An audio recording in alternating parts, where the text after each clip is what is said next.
October 25వ తారీఖు పవిత్రమైన కార్తీక మాసంలో శ్రీమతి లతాదత్త గారి ఆధ్వర్యంలో గానగాపురం యాత్ర వివరాల కొరకు సంప్రదించండి. నమస్తే, వెల్కమ్ టు సుమన్ టీవీ. నేను పద్మిని. ప్రస్తుతంతో పాటు ప్రముఖ ఆధ్యాత్మికవేత్త వాస్తు జ్యోతిష పండితులు కేఎస్ఆర్ గారు మనతో పాటు ఉన్నారు. మాట్లాడదాం. సార్ నమస్తే. సార్ నమస్తే అమ్మా. సార్, బోర్డు మీద యోగం అవయోగం అని రాయడం జరిగింది. ఏం చెప్పబోతున్నారు సార్? తప్పకుండా. అంటే మనం ఏదైనా సరే యోగము అవయోగం అనే దాంట్లోనే కొంతవరకు అర్థమైంది. అంటే ఏది జాతక ప్రకారంగా యోగం అవుతుంది లేదా అవయోగం అవుతుంది అనేది. ఇక్కడ మనకి యోగంగా చూస్తే కేవలం ఒకే ఒక గ్రహం బుధుడు కనపడుతున్నాడు. అంటే ఓచ్చలో ఉన్నాడు. ఉచ్చలో అంటే ఉచ్చలో గ్రహం ఉంటే కనుక అది యోగించే పరిస్థితి ఉంటుంది నేను కన్సిడర్ చేస్తారా మీరైతే? అదే కదా, ఎందుకు మనం అందుకే కొన్ని వీడియోల్లో చేసినప్పుడు కూడా ఏది యోగం అవుతుంది ఏది అవయోగం అవుతుంది అంటే గజకేసరి యోగం ఉందని చెప్పినంత మాత్రాన గజకేసరి యోగం అనేది ఉండకపోవచ్చు. అలాగే వర్తించకపోవచ్చు. అందుకే యోగము అవయోగము అన్నాం. మీరు పైన చూసి దీనికి యోగం పట్టింది అనుకోవచ్చు. రవి స్వక్షేత్రంలో ఉన్నాడు ఇక్కడ, అది కూడా మంచిదే కదా. కానీ మరి యోగమైందా అవయోగమైందా అనేది ఒకటి. తర్వాత శని స్వక్షేత్రంలో ఉన్నాడు కాకపోతే వక్రించి ఉన్నాడు. సో దుష్టగ్రహాలు కొద్దిగా వక్రించిన ప్రాబ్లం ఏముంది, కానీ మరి యోగించిందా అనేది ఇప్పుడు ఈ జాతకం గురించి చెప్తాను. ఫర్ ఎగ్జాంపుల్ మీరు వేసి ఉన్నారు ఈ గ్రహస్థితి, సో ఎట్లా ఉండబోతుంది అంటే కాంబినేషన్స్ చూసుకుంటే అన్ని అంటే ఇది ఇప్పుడు మనం కల్పించి వేసామా లేదా నిజంగానే ఉందా అనేది కూడా కొంతమంది అసలు జిజ్ఞాస ఉన్న వాళ్ళకి ఉంటుంది. అందుకని వాళ్ళ జిజ్ఞాస తీర్చడం కోసం చెప్తున్నాను. అంటే మిగతాదంతా నేను ఎలాగో చెప్పుకుంటూ వెళ్తాను, అది వేరే విషయం. ఎవరికైతే జిజ్ఞాస ఉండి వాళ్ళు ఇది నేను చెప్పింది అబద్ధమా నిజమా అని చూసుకోవాలి అనుకుంటే కనుక ఈ వ్యక్తి జాతకం అనేది పుట్టినది అయితే కనుక సెప్టెంబర్ 11వ తారీఖు 1961 రాత్రి 7:30కి మచిలీపట్నం ప్లేస్ ఆఫ్ బర్త్. ఇది జాతకం. సరే, చూసుకునే వాళ్ళు చూసుకుంటారు, కానీ గ్రహాల స్థితి అయితే ఇదే. అయితే ఇక్కడ మనం మొదటి నుంచి చెప్తుంది ఏంటి అంటే కనుక ఈ గ్రహాలు ఏవైతే రాశిలో ఏ రాశిలో ఉన్నాయో ఆ రాశులు మనకంత ప్రధానం కాదు. వాళ్ళు ఏ నక్షత్రాల్లో ఉన్నారు అనేది మనకి ప్రధానం. ఇది మనం కొద్దిగా గంట మోగించి చెప్తున్నాం, గంట దగ్గర లేకపోయినా. సో ఆ రకంగా మనం ఎందుకు చెప్తున్నాము అంటే కనుక ఎప్పుడు కూడా అవి వాస్తవానికి ప్రిడిక్షన్స్ అనేది ఎక్కువ ఉన్నాయి కాబట్టి, నిజం ఉన్నాయి కాబట్టి. Okay sir. సో ఇక్కడ మనకి బుధుడు కన్యలో ఉన్నాడు, తర్వాత ఆయన ఓచ్చలో ఉన్నాడు. తర్వాత మనము ఒకానొక సందర్భంలో బుధుడికి పేరుకి ఇక్కడ ఓచి ఇచ్చారు, కానీ ఆయనకు పనికిరాని నక్షత్రాలే 2 ఉన్నాయి. కేవలం రవి నక్షత్రం తప్ప పెద్దగా ఉపయోగపడే నక్షత్రాలు లేవని కూడా చెప్పడమైంది. అలాగే ఇక్కడ కూడా మనం చూసుకున్నప్పుడు ఏంటంటే ఇక్కడ ఏవైతే 3 గ్రహాలు ఉన్నాయో అంటే చంద్రుడు ఉన్నాడు, బుధుడు ఉన్నాడు, కుజుడు ఉన్నాడు. వీళ్ళు ముగ్గురు కూడా హస్తా నక్షత్రంలోనే ఉన్నారు. పూర్తిగా హస్తా నక్షత్రం చంద్రుడి బలం ఉన్నట్టే. అంటే చంద్రుడు ఎలాగైతే యాక్ట్ చేస్తాడో బుధుడు అలాగే యాక్ట్ చేయాలి. సో బుధుడు ఎలా యాక్ట్ చేస్తాడో కుజుడు కూడా అలాగే యాక్ట్ చేయాలి. అంటే ఓవరాల్గా వీళ్ళందరికీ చంద్రుడే నడిపిస్తాడు. అంటే చంద్రుడు పక్కకి వెళ్తే వీళ్ళిద్దరు కూడా పక్కకి వెళ్తారు, చంద్రుడు స్ట్రైట్ వెళ్తే వీళ్ళిద్దరు కూడా స్ట్రైట్ వెళ్తారు. అప్పుడు చంద్రుడికి చాలా చంచలమైనటువంటి స్వభావం కదా, అందుకని ఈయన జాతకం అంతా కూడా అవయోగమైంది. అంటే చంద్రుడి యొక్క ఇది ఎక్కువ ఇన్ఫ్లుయెన్స్ అనేది ఎక్కువ ఉంది. కానీ మీరు గమనిస్తే కనుక అంటే జ్యోతిష్యంలో అవగాహన ఉన్న వాళ్ళకి ఏంటంటే ఈయన చంద్రుడు ఎవడు, ఇది మేన లగ్నం ఇచ్చాం మనం. సో 1, 2, 3, 4, 5 5వ ఇంటి వాడు చంద్రుడు. సో 5వ ఇంటికి వీళ్ళంతా కూడా పవర్ఫుల్ అవుతారు. అంటే ఇప్పుడు పిల్లలకి కానీ చదువుకి కానీ జ్ఞానానికి కానీ వీళ్ళన్నిటికీ కూడా చంద్రుడే ఈయన జాతకానికి సంతానకారకుడు కానీ కదా. తర్వాత మరొకటి ఏంటి, ప్రేమకారకుడు కూడా చంద్రుడు. ప్రేమ, అవును. కానీ ఈ పెళ్లి కారకుడు వచ్చి ప్రేమకారకుడులోనే ఉన్నాడుగా. బుధుడు సప్తమాధిపతి. ఈ మీన లగ్నానికి బుధుడు సప్తమాధిపతి అంటే పెళ్లికి సంబంధించిన కారకుడు. ఆయన వచ్చి చంద్రుడి నక్షత్రంలో ఉన్నాడు. ప్రేమ పెళ్ళి అయింది దీనికి. సో జ్యోతిషాన్ని నమ్మాలి అక్కర్లేదా? నమ్మాలి.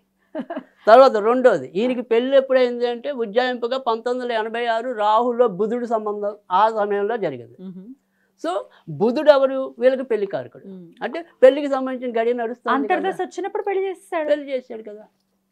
సో అందుకని మనకు కొన్ని ప్రిడిక్షన్స్ అనేవి అంటే జ్యోతిషం ఉంది లేదు అని మీరు అనుకున్నా ఏదనుకున్నప్పటికీ కూడా అంటే ఇప్పుడు మనం ఏమంటామంటే సరే ఇప్పుడు నమ్మకాన్ని అపనమ్మకాన్ని పక్కన పెడితే జ్యోతిషాన్ని ఎందుకు తీసుకోవచ్చు అనేది ఇప్పుడు మీరు 20 మంది నా దగ్గరికి వచ్చారు. 20 మందిలో కనీసం నేను 18 మందికి అయితే చెప్పగలుగుతున్నా కదా. మిగతా 2 నా ఫెయిల్యూర్స్ ఉన్నాయి, ఒప్పుకుంటాం. అంత మాత్రం శాస్త్రమే లేదనడానికి లేదు కదా. సో ఎక్కడో నేను ఓవర్లుక్ వెళ్ళచ్చు, ఎక్కడో వాళ్ళు ఒక్క సమయాన్ని కొద్దిగా అటు ఇటుగా ఇచ్చి ఉండొచ్చు, కొన్ని ఉంటాయి కారణాలు. కానీ ఎక్కువ మంది విషయాల్లో నయమైంది కాబట్టి నమ్మాం కాబట్టి. అంటే ఏదైనప్పటికీ కూడా డోలోపర్ వేస్తే తలనొప్పి తగ్గుతుంది అనేది 100 మంది విషయంలో 90 మందికి రైట్ అవుతుంది. ఒక 10 మందికి అది పని చేయలేకపోతే వేరే ఉంటుంది. అంత మాత్రం అసలు ఆ ట్యాబ్లెట్ వేస్ట్ అంటే కరెక్ట్ కాదు. సో అలాగే ఇక్కడ మనం కూడా జ్యోతిష్యుడు ఏదో 2-3కి మనం తప్పు చెప్పినంత మాత్రాన అది మొత్తం తప్పే కూర్చోదు. ఎందుకంటే ఇక్కడ మీకు ఎవరైతే మనం అబద్ధం చెప్పట్లా, ఆ డేట్ ఆఫ్ బర్త్ నోట్ చేసుకున్న వాళ్ళు చూసుకోవచ్చు. రాహులో బుధుడిలోనే పెళ్ళైందా 1986లో ఇంచుమించుగా. సో బుధుడు పెళ్లికారకుడు కాబట్టి మరి రాహుకి సంబంధం ఏంటి అంటే రాహులో బుధుడు అని మనం చెప్పాము. రాహుకి సంబంధం ఏంటి కదా. సో ఇక్కడ రాహు వచ్చేప్పటికి కేతువు నక్షత్రంలో ఉన్నాడు, మఖా నక్షత్రంలో ఉన్నాడు. అంటే కేతువు ఇక్కడ మనకి వ్యయంలో ఉన్నాడు ఉండడానికి. కానీ ఈ కేపీ మెథడ్ ప్రకారం భావచక్రంలో కేతువు 11కి వెళ్ళాడు, ఈయన 5వ ఇంటికి వచ్చాడు, పంచమంలోకి రాహు వచ్చాడు, లాభంలోకి కేతు వచ్చాడు. సో 2, 7, 11 స్థానాలు మనం పెళ్ళి అని కూడా అన్నాం. సో 11వ ఇంటి బలం వచ్చింది కాబట్టి 11వ ఇంటి వాడి నక్షత్రంలో రాహు ఉన్నాడు కాబట్టి రాహులో బుధుడు అయింది. సో ఈజీ ఉంది చెప్పడం. యాక్యురేట్ గా చెప్పచ్చా సార్? ఏదైనా ఖచ్చితంగా యాక్యురేట్ గా డేట్తో సహా చెప్పచ్చు. అంటే డేట్లో వచ్చేప్పటికి ఏంటంటే ఒక 3-4 నెలలు తీసుకుంటా. అంటే బాగా సూక్ష్మానికి రావాలంటే మనకి లెక్కలు వేయడానికి బోలం సేపు పడుతుంది. అదే కంప్యూటర్లోకి తీసుకుంటే అది ఒక 4 వరకే ఇస్తుంది. అంటే దశ, అంతర్దశ, తర్వాత సూక్ష్మ దశ, తర్వాత విదశ అని ఒక 4 పార్ట్ల వరకు తీసుకొస్తుంది. సో ఇంకా ప్రాణదశ దాకా వెళ్ళాలి అంటే కనుక సాఫ్ట్వేర్ అంత మనకి సహాయపడకపోవచ్చు, లేదా మనం బాగా కష్టపడాలి. సో అలా అయితే కొద్దిగా ఇంకా కొద్దిగా యాక్యురసీ ఇవ్వచ్చు. ఇప్పుడు మనం ఏం చేస్తున్నాం, ఉజ్జాయింపుగా ఉండి మీకు మార్చి నుంచి ఆగస్టులో పెళ్ళి అవుతుందండి, లేదా మార్చి నుంచి సెప్టెంబర్లో అని కొద్దిగా పెద్ద టైం ఇస్తున్నాం. కానీ ఇంకా కొద్దిగా కుదించవచ్చు దాన్ని, మనం కొద్దిగా కష్టపడితే. ఇప్పుడు మీరు తీసుకున్న ఈ జాతకంలో ఏమేమి యోగాలు ఉన్నాయి, ఏమేమి యోగాలుగా కాకుండా అలా ఉండిపోయాయి అంటే అవయోగం కింద మారిపోయింది, ఇట్లాంటివి ఏమైనా ఉన్నాయి ఈ జాతకంలో? ఇందులో అయితే ఏది కూడా యోగం లేదు, అతని జీవితం అంతా కూడా వేస్ట్ గానే అయిపోయింది. కానీ అవయోగమైంది, ఎలా యోగమైంది అనేది ఒకసారి చెప్తాను. అవయోగమే యోగం కింద మారిందా? అదే. ఇప్పుడు వ్యక్తిగతంగా తీసుకుంటే ఈయన పెద్దగా సాధించింది ఏం లేదు. ఎలా చెప్తున్నారు అది? ఎందుకని అంటే కనుక ఇక్కడ ఈయన యొక్క లగ్నాధిపతి ఎవరు? గురువు కదా. ఆయన వక్రించి ఉన్నాడు, నీచపడి ఉన్నాడు. పోనీ నీచపడి ఉన్నాడా? ఆయన 6వ ఇంటి వాడిన రవి నక్షత్రంలో ఉన్నాడు. సో 6, 8, 12 మనం ఎప్పుడు కూడా దుస్థానాలు అని చెప్తున్నాం. చూడటానికి అది లగ్నం ప్రకారం 11వ ఇంట్లో ఉన్న నక్షత్రం వల్ల దుస్థానం అయిపోయింది, పైగా నీచ కూడా. సో అందుకని శారీరకంగా అంత యాక్షన్ చేసే విధానంలో లేడు, బుర్ర పెట్టి పని చేయగలడు. శారీరక శ్రమ అనేది ఆయనకి ఎక్కువ చేతకాల. సో దానివల్ల కంఫర్ట్ జోన్లో లేడు. కానీ ఎప్పుడైతే పంచమాధిపతి చంద్రుడు, తర్వాత ఇక్కడ శుక్రుడు పంచమంలోనే ఉన్నాడు. సో అందుకని పంచమంలో మనం శుక్రుడు ఉన్నప్పుడు శుక్రుడికి ఏం చెప్పాం, పాత రోజుల్లో అంటే అంతకుముందు వీడియోల్లో లలిత కళలన్నిటికీ కూడా శుక్రుడు కారకుడు అంటున్నాం మనం. ఈయన బ్రహ్మాండమైన ఆర్టిస్ట్. మిమ్మల్ని చూసారంటే మిమ్మల్ని అలా గీసేస్తాడు, అంతే, వేరే ఏముండదు, చేతితో గీసేయగలడు. ఇవాళ అంటే ఈ వెబ్ డిజైనింగ్ వచ్చింది కాదు, అంత పేరు ప్రఖ్యాతులు అనేది ఉన్నాయి. మనము ఇక్కడ ఒక సందర్భంలో రాహు పంచమానికి వెళ్ళినా కానీ రాహు ఏమిటంటే కేతు యొక్క లాభస్థితికి వచ్చాడు కదా. అందుకని కాస్త కూస్తే ఈయనకి ఏమైనా యోగిచ్చిన దశ ఉంటే అది రాహు దశ. ఎందుకంటే ఒక రకంగా మనం, అందుకే నేను ఎప్పుడు కూడా చెప్తాను, పాతకాలంది మనది కొన్ని కలుపుకోవచ్చు, కొన్ని తీసుకోకూడదు. ఇక్కడ 6వ ఇంటి రాహు వాళ్ళు చాలా మంచిది అన్నారు పాత వాళ్ళు. ఆ రకంగా చూసినప్పుడు ఈయనకి ఆ రాహుకి దశ యోగించింది. ఎందుకంటే అక్కడ బ్రహ్మాండమైన మంచి ఏమంటాం, ఇవాళ అనిల్ పబ్లిసిటీ లాంటి, గంగాధర్ పబ్లిసిటీ లాంటి పబ్లిసిటీకి పేరుంది కొన్ని సంస్థలు ఉంటాయి. ఏవైతే మనం పాత రోజుల్లో అంటే ఇవన్నీ బోర్డింగ్లు ఇవన్నీ ఉంటాయి కదా, అలాంటిది వైజాగ్లో ఒక దుమ్ము దులిపాడు. అప్పుడు ఆ రాహు వరకే. రాహు ఎంటర్ అయ్యాక తన గురుడి దశ రాగానే ఇంటి నుంచి మొత్తం మోలకొచ్చాడు. గురువు ఎంటర్ అయ్యాక ఇంకా మొత్తం మోలకొచ్చాడు. అంటే ఏ పని చేయలే, ఖాళీగానే ఉన్నాడు. ఇక్కడ ఇది 16 భార్య యోగం అంటే భార్య ఉంది కదా, అక్కడ భార్య జాతకానికి వద్దాం. ఈయన బట్టి సప్తమంలో కూర్చున్నప్పుడు ఇక్కడ బుధుడు ఆమెకి స్ట్రాంగ్ ఉన్నాడు, అంటే తన యొక్క లగ్నాధిపతి లగ్నంలో స్ట్రాంగ్ ఉన్నాడు. తర్వాత ఇక్కడ శుక్రుడు ఉన్నాడు, అంటే ఈ అమ్మాయికి ధనకారకుడు కానీ చదువుకారకుడు కానీ శుక్రుడు లాభంలో ఉన్నాడు. పైగా ఈ శుక్రుడు కూడా కొంతవరకు ఆశ్లేష నక్షత్రంలో ఉన్నాడు. కనుక కొంతవరకు అమ్మాయి పరంగా మంచిది. అమ్మాయి ఏదో విధంగా సంపాదిస్తూ వచ్చింది. తిన్నాడు 16 ఏళ్ళ ఇంకా జీవితం చివరి వరకు కూడా ఆల్మోస్ట్ ఆల్. ఎందుకంటే గుడి తర్వాత శనే కదా, శని కూడా యోగించలేదు. శనిలో మరణం కూడా వచ్చేసింది. అందుకే మనం వ్యయాధిపతి అనేది కూడా చెప్తూ ఉంటాం. శని వ్యయాధిపతి అయ్యాడు. అంతేగా మేన లగ్నానికి శని లాభాధిపతి వ్యయాధిపతి. వ్యయాధిపతి దశ కనుక వస్తే అది మరణం కింద. జనరల్గా మరణాలు ఎక్కువ ఉంటాయి. తర్వాత రెండోది ఏంటంటే మనం ఏదైనా సరే ఇది దిశోభావ లగ్నం. ఈ దిశోభావ లగ్నానికి సప్తమాధిపతి కూడా మార్కుడు అవుతాడు. తర్వాత సప్తమ స్థానానికి ఎవరైతే బలం ఉంటారో వాళ్ళు ఉంటారు. రెండో ఇంటి వాడు ఎప్పుడు కూడా మార్కుడు అని మనం చాలా సందర్భాల్లో చెప్పుకున్నాం. నాకు ఒక ప్రశ్న సార్, ఇప్పుడు ఈ గురువు ఎంత నీచబడినా ఎంత వక్రించినా ఆయన 9వ దృష్టితో ఈ చంద్ర కుజ బుధుల్ని చూస్తున్నాడు కదా, ఇంపాక్ట్ ఏముండదా? అయితే ఇక్కడ చంద్ర కుజ బుధుల్లోకి వచ్చేప్పటికి ఏంటంటే బుధుడు ఇక్కడ ఉన్నాడు, చంద్రుడు కుజుడు పై దాంట్లోకి వెళ్ళారు. ఆయన దృష్టి మటుకు ఇక్కడ ఉంది. అందుకని బుధుడు ఒకడు కాపాడబడ్డాడు, భార్య ద్వారా సంపాదన వచ్చింది. అలా చూసుకోవాలి ఇంకా అంతే. అంటే భార్యని కొంతవరకు కనీసం సంపాదించేలాగా చేశాడు. పైగా లాభంకి వచ్చింది కాబట్టి అమ్మాయి PhD దాకా చదివింది. సో అది అంతే, అంత బాగా చెప్పచ్చు.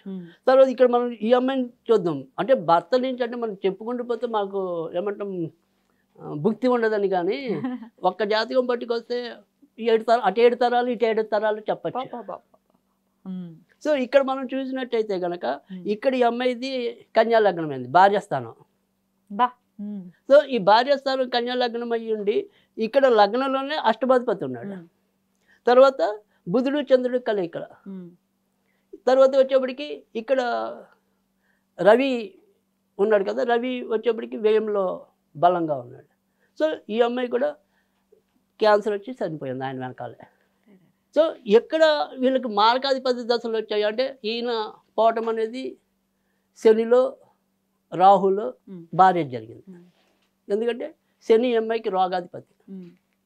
సో రాహు పంచమానికి ఉండి అక్కడ పుబ్బ నక్షత్రంలో ఉన్నాడు, అంటే ద్వితీయాధిపతి నక్షత్రంలో ఉన్నాడు. రెండో ఇంటి వాడు మనం మార్కుడు అంటున్నాం కదా.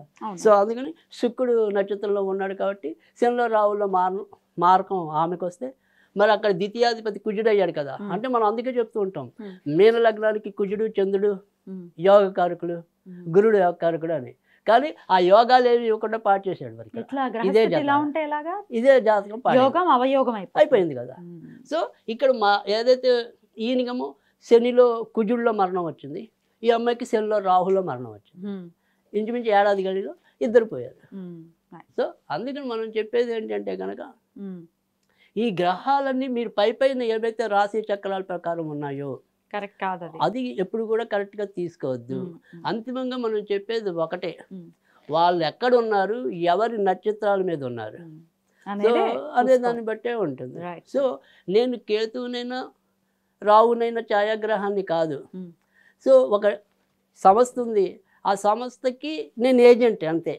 సో ఆ సంస్థ ఎలా పనిచేస్తే నేను అలాగే పనిచేయాలి అంతే తప్ప నేను ఖాళీగా కూర్చుంటే ఆ సంస్థ నన్ను ఏమి ఊరుకోదు. సో అందుకని ఛాయాగ్రహాలు అయినంత మాత్రం అలా నీడలాగా ఉండిపోతాయి కాదు, ఇంకా మన నీడలా భయపడతాయి కనుక. సో ఎందుకంటే ఎక్కువ జాతకాలని పాటు చేసేది వాటిలో ఇద్దరు కూడా ఉన్నారుగా, ఈ రాహుకేతువులే ఎక్కువ ఉన్నారుగా. సో అందుకని మీరు ముహూర్తాలప్పుడేమో ఛాయాగ్రహాలని, ఉత్తప్పుడేమో వీళ్ళే పవర్ఫుల్ అని అలా రెండొద్దు, డబల్ స్టాండర్డ్స్ వద్దు అని అంటున్నారు. సో ముహూర్తాలప్పుడు కూడా వీళ్ళని కన్సిడర్ చేయండి, వీళ్ళకి ఇచ్చే గౌరవ మర్యాదలు వీళ్ళకి ఇవ్వండి. సో ఆ రకంగా కనుక చేసుకోవటం అనేది. తర్వాత ఎప్పుడైనా సరే ఇలాంటివి మనకి యోగాల్లో అవయోగాలు కనపడినా, అవయోగాల్లో యోగాలు కనపడినా అందరం కూడా అంటే ఇప్పుడు సపోజ్ ఇది మీన లగ్నం అంటే మనం ఎప్పుడైనా ఇంకొక వీడియో చేసినప్పుడు అసలు ఎవరు ఏ దేవుణ్ణి పూజిస్తే ఇంకొద్దిగా బెటర్ ఉంటుంది. డన్ సార్, అదొకటి చేసుకుందాం సార్. అంటే 12 లగ్నాల వాళ్ళు లేదా 12 రాసుల వాళ్ళు ఏ దేవుణ్ణి పూజించుకోవటం అనేది ఉత్తమ ఫలితాలను ఇస్తుంది. ఇవన్నీ గ్రహస్థితులన్నీ పక్కన పెట్టేసి అది మాట్లాడుకుందాం సార్, ఉపయోగకరంగా ఉంటుంది సార్ కదా. Right sir. యోగం ఎలా అవయోగంగా మారిపోతుంది అనేది చాలా బ్యూటిఫుల్ గా మాకు ఎక్స్ప్లెయిన్ చేశారు. ఎంత స్వక్షేత్రంలో కొన్ని గ్రహాలు, మేజర్ గ్రహాలు ఉన్నాయి, శని, గురు, రవి అన్ని ఉన్నా కూడా ఏది అనుభవించలే ఈ జాతకం. అదే అది ఎలా మారింది అనేది ఇప్పుడు మీరు చెప్తే అర్థమవుతోంది. రైట్ సార్, చాలా బ్యూటిఫుల్ గా ఎక్స్ప్లెయిన్ చేశారు సార్, కృతజ్ఞతలు. నమస్తే సార్.